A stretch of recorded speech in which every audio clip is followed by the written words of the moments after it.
di part 2 kali ini kita akan bahas tentang salah jurusan gak sih?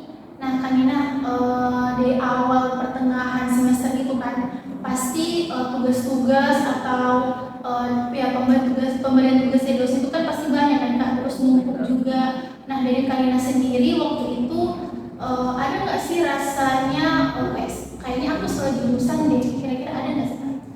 Kalau di awal masuk ke pertengahan semester itu memang lagi masa-masanya ya, stres dengan tugas, terus belum juga waktu itu awal COVID-19, jadi awal kuliah online gitu. Jadi kayaknya tiap hari ini bukan kuliah malah tugas. Itu jadi kalau misalnya kepikiran salah jurusan sih enggak, cuman kayak lebih ke stres gitu. Stres, kenapa banyak sekali tugas, kenapa ini tugas nggak kelar-kelar, mungkin karena pengaruh juga prokrastinasi ya. Tapi alhamdulillah karena ada teman-teman juga yang satu kelas dekat gitu, jadi kita itu bikin tugasnya bareng-bareng, kumpul tiap malam di rumahnya Kak, terus bikin tugasnya bareng-bareng, jadi kayak lebih ngerasa lebih mudah sih. Dan kalau untuk soal salah jurusan, ya karena alhamdulillah jurusan yang Kak ambil dari awal itu memang jurusan yang Kak suka dari SMP, jadi alhamdulillah tidak pernah terlintas pikiran salah jurusan gitu. Cuman lebih ke menghadapi ujian-ujian, cobaan-cobaan di semester pertengahan itu ya butuh motivasi, butuh teman yang saling menguatkan, juga butuh tekad yang kuat untuk bisa melalui itu. Oke, nah dari Kanina sendiri nih kayak cara untuk mengatasi rasa kayaknya aku salah jurusan itu kayak gimana Kak? Maksudnya kan pasti ya teman-teman sekalian di rumah itu kayak ada gitu kan rasa kayaknya aku salah jurusan deh, harusnya nggak di jurusan ini, seperti itu. Dari Kanina sendiri gimana? Kalau misalnya teman-teman kepikiran nih udah di pertengahan semester terus merasa kok kayak gini banget ya, kok nggak sesuai apa yang aku pikir, sesuai ekspektasi gitu ya Kak? Sesuai ekspektasi. Jadi ketika teman-teman mulai terpikir salah jurusan yang tidak sesuai dan lain sebagainya, maka yang harus dipikirkan baik-baik bahwa jangan sampai orang merasa apa yang masa depan yang kita ingin raih, kesuksesan yang ingin kita capai itu berakhir di situ. Jadi salah jurusan bukan akhir dari segalanya. Dan ketika kita berpikir salah jurusan, maka kita juga harus berpikir apakah di jurusan lain tidak seperti ini? Apakah di jurusan lain akan lebih baik? Ada banyak hal yang harus dipertimbangkan ketika orang mungkin mulai terpikir itu lebih tidak jurusan aja. Dia harus berpikir lebih dalam lagi terkait jurusan yang sedang kita ambil. Karena barangkali kita memikirkan bahwa kita ini salah jurusan karena kita belum tahu sebenarnya apa, kita belum menyelam lebih dalam terkait apa sebenarnya yang ada di jurusan kita. Karena barangkali ada hal yang lain yang bisa membuat kita tertarik dengan jurusan ini. Nah itu dia teman-teman dari Kanina sendiri. Jadi kita itu harus mengetahui jurusan kita terlebih dahulu. Jangan sampai kita merasa ingin pindah jurusan, tetapi jurusan tersebut malah akan sama seperti itu. Nah ngomong-ngomong soal pindah jurusan nih Kanina, kira-kira dari Kanina sendiri mengenai pindah jurusan di pertengahan semester gitu kan ada tuh mahasiswa yang berpikir kayaknya pindah jurusan itu lebih baik gitu, karena dia merasa nggak sesuai dengan passion yang begitu di jurusan yang diambil. Nah dari Kanina sendiri gimana penilaian Kanina tentang dilema tersebut? Kalau misalnya teman-teman muncul dilema ingin pindah jurusan, maka teman-teman harus mempertimbangkan mencari plus minus dari jurusan yang saat ini jalani dengan jurusan yang akan diambil nanti. Ketika teman-teman memikirkan bahwa ini pindah jurusan, maka itu adalah keputusan yang sangat berat tentunya ketika orang ingin pindah jurusan. Karena ketika pindah jurusan tentu banyak sekali yang kita korbankan, di uang UKT, terus waktu mungkin yang sudah kita lalui, itu akan menjadi hal yang kita korbankan ketika kita pindah jurusan. Tinggal bagaimana kita apakah bisa menerima konsekuensi itu, kita bisa kuat dengan keputusan yang kita ambil, karena hidup ini tentang pilihan. Kita memilih antara A dan B, tapi kita tidak mau bertanggung jawab atas pilihan B, tapi kita mau memilih pilihan B. Jadi ketika kita ingin memilih sebuah pilihan, maka kita harus bertanggung jawab atas pilihan itu. Ketika teman-teman akan stay atau tetap ada pada jurusan yang sama, maka konsekuensi itu harus ditanggung. Terus ketika teman-teman ingin pindah jurusan pun ada konsekuensi yang harus ditanggung. Jadi lagi-lagi salah jurusan itu bukan akhir dari segalanya. Tinggal bagaimana orang menentukan pilihannya kita ketika berada di fase ini. Apakah kita mau tetap berada di jurusan yang sama atau ingin pindah jurusan? Oke, jadi itu ya mengenai pemikiran untuk pindah jurusan seperti itu, ya kita harus menanggung konsekuensi yang akan kita hadapi nantinya. Mau kita stay juga ya kita tanggung konsekuensinya, ataupun kita bakalan kemudian juga ada konsekuensinya tersendiri seperti itu. Nah Kak, balik lagi di topik yang awal mengenai tugas-tugas nih Kak. Jadi dari Kak Ina sendiri untuk menyelesaikan tugas-tugas yang tadi ini kira-kira gimana nih Kak? Kan di pembahasan tadi itu di awal-awal COVID kan Kak. Jadi mungkin Kak bisa share tentang penyelesaian tugas-tugasnya Kak pertengahan semester seperti itu. Jadi di pertengahan semester ketika ada tugas, kalau Kak yang di pertengahan semester itu masih seringkali prokrastinasi. Tapi ternyata ketika orang mengerjakan tugas semua deadline itu lebih terpacu, lebih ada motivasi, karena mepet semua itu mau tidak mau selesai. Tapi itu yang salah. Karena sebenarnya kan boleh loh cicil. Kalau misalnya tugasnya ada 10, boleh dong orang bagi satu hari satu. Tinggal bagaimana orang mencari lingkungan yang baik tentunya, terus punya motivasi yang kuat, terus tahu mana yang harus diprioritaskan, mana yang ini tugas yang masih boleh. Oke, kalau misalnya dari Kak Nina bisa share nggak sih tentang pengalaman Kak Nina masuk di semester 5, 6 atau bahkan 7 kemarin? Kalau di semester 5, 6, 7, semester 5, semester 6 itu masa-masa COVID. Jadi kuliahnya itu cuma dari rumah, online. Kalaupun ada urusan di kampus itu cuma sebentar terus balik lagi. Jadi momen-momen COVID-19 itu mau bilang berkesan juga sih, karena jarang-jarang banget kuliah dari rumah. Terus mau bilang tidak berkesan, tidak ketemu dengan teman-teman, cuma di rumah, ada plus minusnya. Kalau masuk ke semester 6, semester 7 itu masuk fase-fase dimana suruh pikir judul Skripsi ya? Belum skripsi, proposal. Masih proposal. Jadi di angkatan yang Kak yang pertama maju ujian itu Kak Alisa. Itu pertama di angkatan dan pertama di jurusan psikologi. Jadi angkatan pertama itu belum ada yang ujian. Kak Alisa ini yang pertama ujian.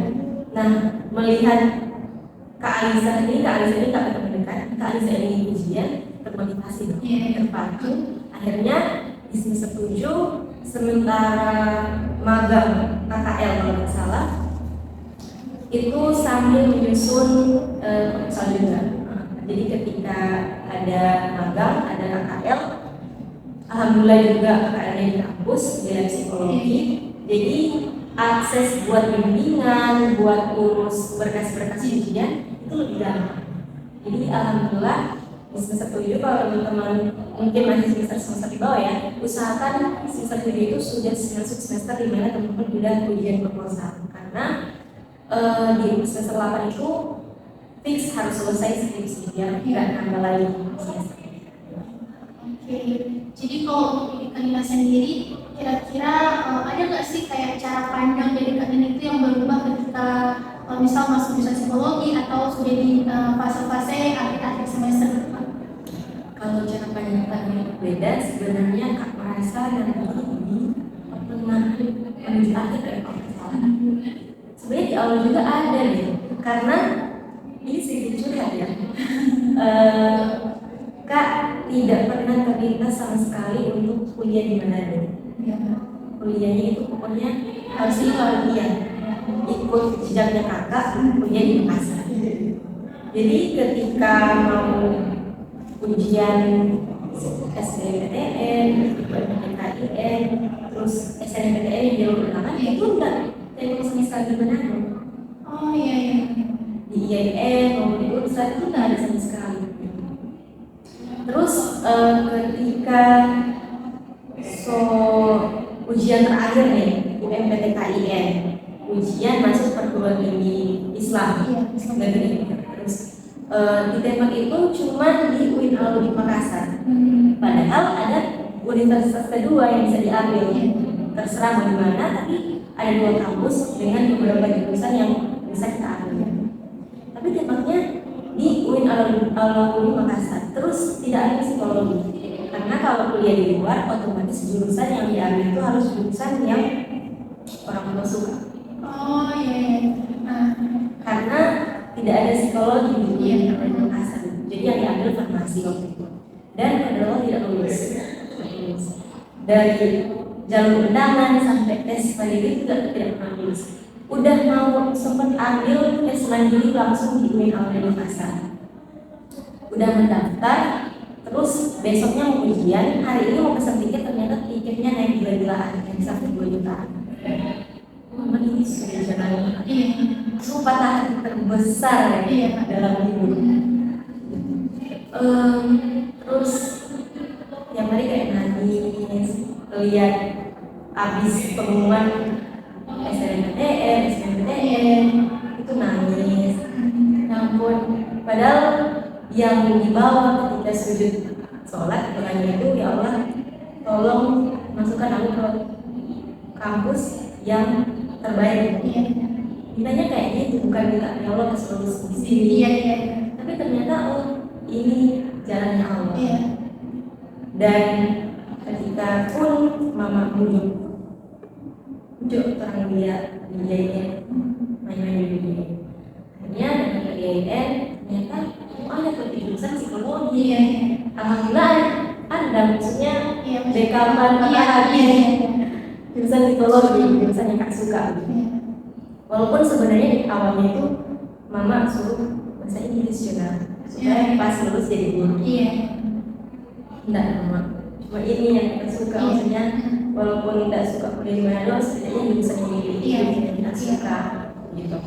Dan alhamdulillah setelah lulus pun itu langsung ada pekerjaan.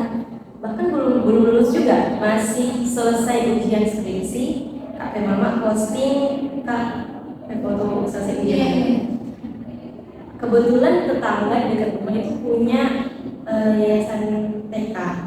Ditawarkan lah masuk ke TK itu. Jadi awalnya Kak mengajar di salah satu TK di Kota Manado. Terus ketika ada pengangkatan di salah satu madrasah juga, Kak ikut, alhamdulillah lulus. Jadi sekarang resign di TK, maka lanjut di madrasah ini.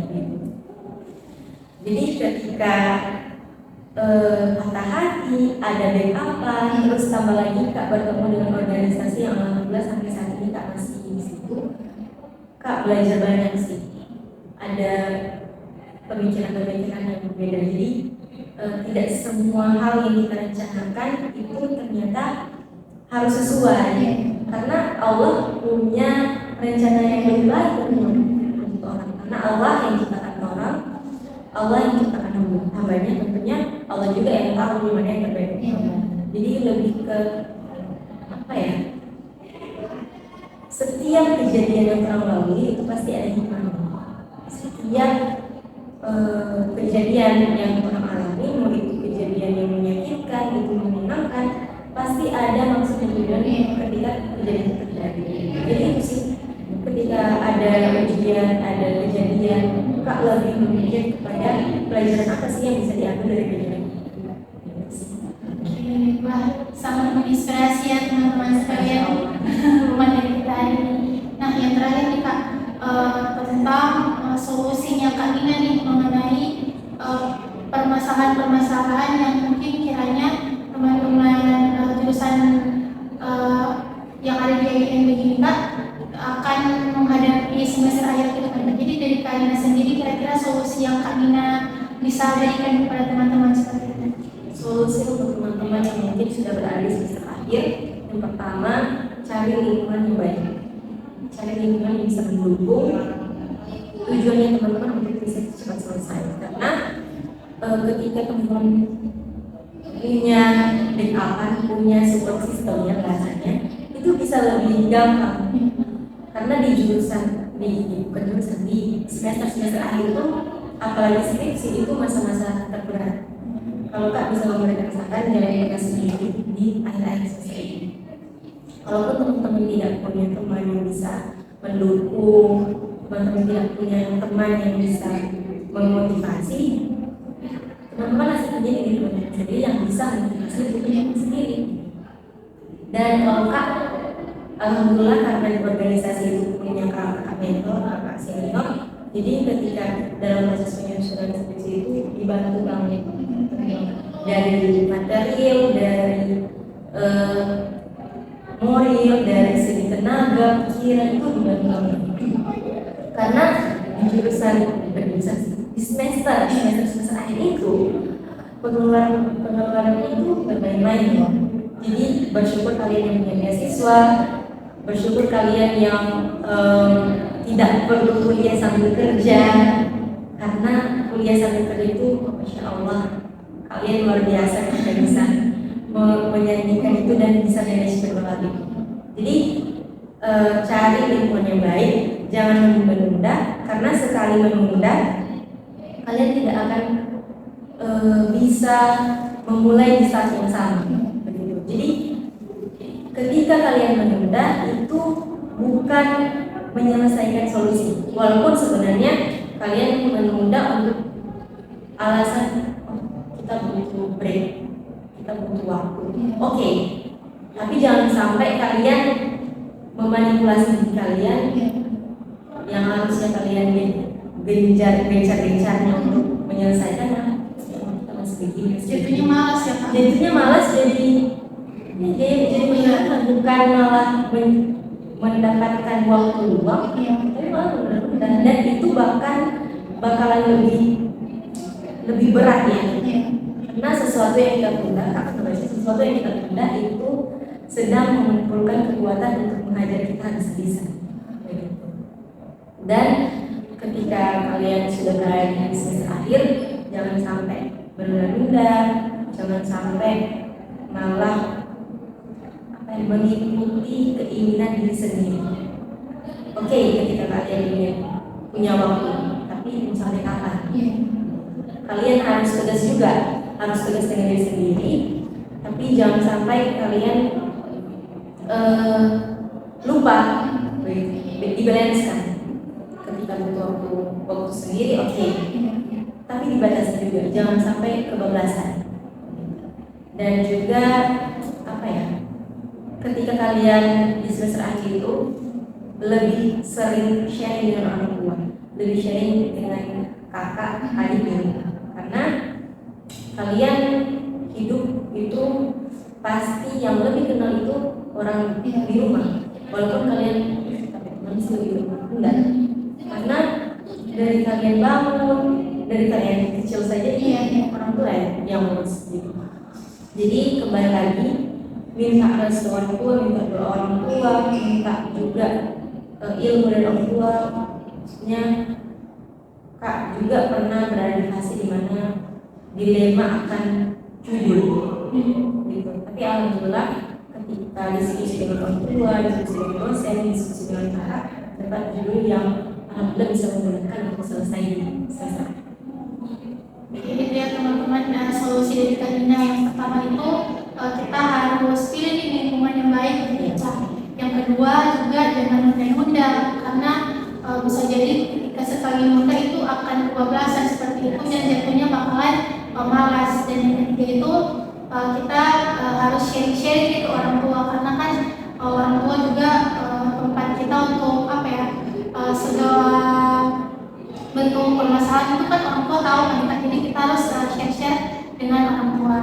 Nah mungkin di sesi part 2 ini cukup sampai sekian ya Kak, karena sudah banyak juga pembahasan yang kita bahas. Jadi untuk part 2 ini sudah selesai ya teman-teman, akan kita balik lagi di episode 3. Jadi tetap stay tune. Terima kasih kepada pemateri kita hari ini Kak Dina, semoga di episode-episode selanjutnya juga bisa berkenan ya Kak. Ya, oke, sekian saya hari ini soal bidang informasi komunikasi dan psikologi. Pamit undur diri.